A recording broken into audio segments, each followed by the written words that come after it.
An energy alignment coach, Reiki master, clinical hypnotherapist, neurolinguistic program practitioner, and registered nurse.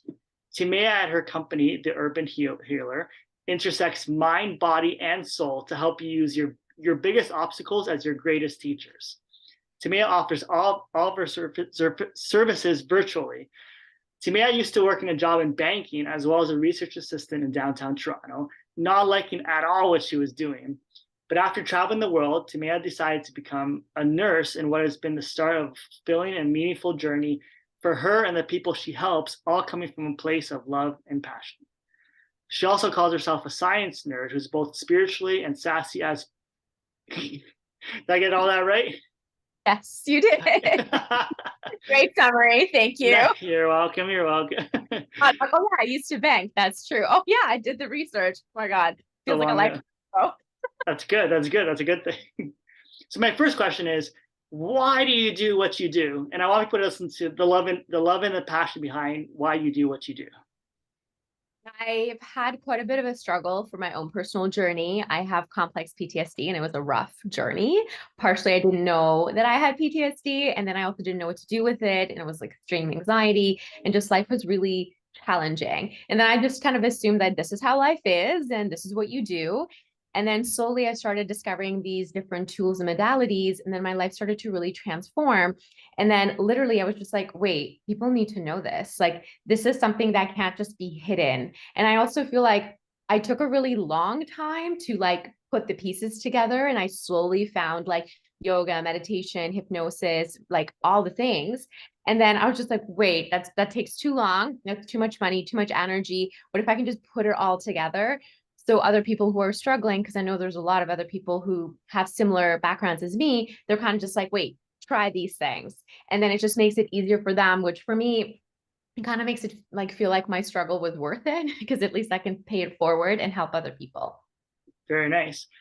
So living out a loving connection, some people think it's harder, or love and passion. Some people think it's harder. Do you think it's harder or easier to live out of love and passion? Oh my God, easier. Because if you love what you do, and I mean like you feel it in your body, like you're excited to wake up every morning. You're excited to serve your clients. You're excited to like get things organized for them, and you're super inspired. And then it's like you go to bed happy, fulfilled, you know you made a difference, you know the transformations you've caused, and then you're like, oh my God, I can't wait to do it again tomorrow. I mean, when I was nursing, there was no like, oh my God, I can't wait to go in again. It was Yeah. just like, oh, when is my next like stretch of time off? And it's like that can only take you so far. So when you do something that you love, it's just going to fuel you because you know that's what you're meant to be doing. And like energetically, just it aligns and you become magnetic and you meet the right people, and it just fuels you like every single day. Right. So what would you say to somebody that does whatever they do just for significance, which is like to be a somebody, or out of certainty, which is mostly about the money? What would you say to somebody that does that? Would say what brings you joy and lean into that.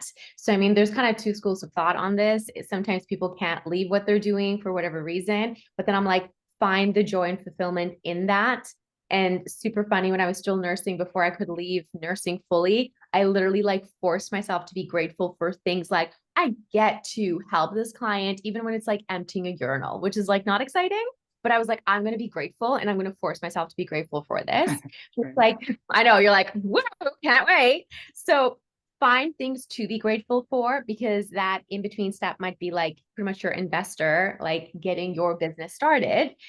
But then that's only going to take you so far. So if you don't love what you do, you're going to get so tired and exhausted. And like, are you going to count down to 65 to live your life? No, no, no, no, no. If you love what you do, it doesn't feel like work. So know that, take away that like significance. Like, you're not more important if you're a doctor or a lawyer or an accountant. It's how much do you love what you do, because you're going to make a difference for other people just by you being you. So really follow that like intuitive nudge of like, oh, if I could do anything I want in this world, what would it be? Just do that, because that is what's going to really make you feel good. Very, very nice. Good. Perfect.